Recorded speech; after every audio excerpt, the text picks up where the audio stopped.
வணக்கம். செய்திகள் வாசிப்பது சரவணா. திருப்பத்தூரில் 9 அம்ச கோரிக்கைகளை வலியுறுத்தி தொடர் சாலை மறியலில் ஈடுபட்ட வருவாய்த்துறை சங்கங்களின் கூட்டமைப்பினர் 200க்கும் மேற்பட்டோரை மீண்டும் போலீசார் கைது செய்து தனியார் மண்டபத்தில் அடைப்பு. தமிழகம் முழுவதும் உள்ள வருவாய்த்துறை பணியாளர்களின் பல்வேறு கோரிக்கைகளை திமுக அரசு ஆட்சி அமைந்தவுடன் நிறைவேற்றப்படும் என முதல்வர் ஸ்டாலின் கடந்த தேர்தலில் வாக்குறுதி அளித்து இருந்தார்.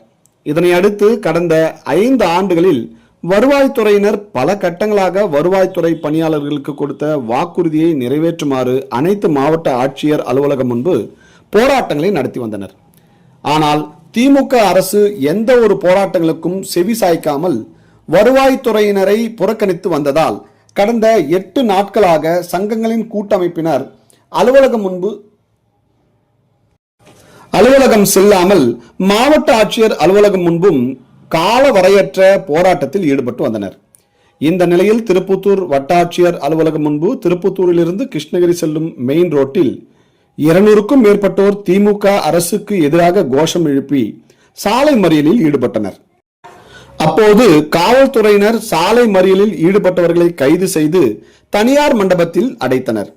திமுக அரசு போராட்டங்களில் ஈடுபட்டு வரும் வருவாய்த்துறையினருடன் பேச்சுவார்த்தை நடத்தாததால் இன்று மீண்டும் சாலை மறியலில் ஈடுபட்டதால் 200க்கும் மேற்பட்டோரை கைது செய்து தனியார் மண்டபத்தில் அடைத்தனர். செய்திகளுக்காக விமல் ராஜ்.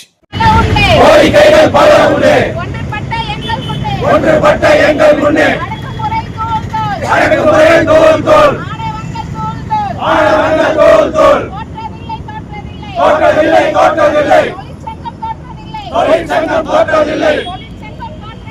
தொழிற்சங்கம் தோற்றதாக உலகெங்கும் வரலாறு இல்லை. எச்சரிக்கை எச்சரிக்கை எச்சரிக்கை செய்கின்றோம். தமிழ்நாடு அரசுக்கு எச்சரிக்கை செய்கின்றோம். நிறைவேற்று நிறைவேற்று நிறைவேற்று அரசாணை வெளியீடு உடனடியாக வெளியீடு. வாழ்க வாழ்க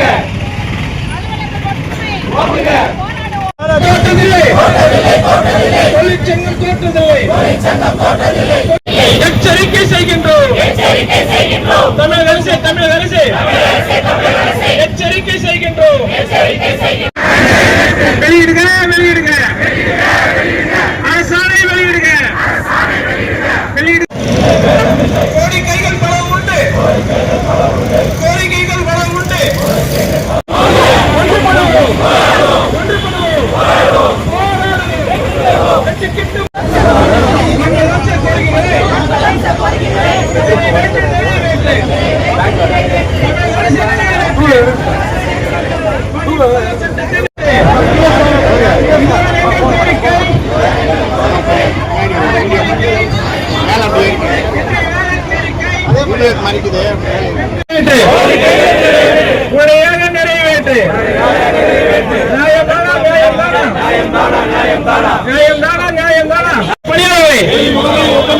கைவிடுக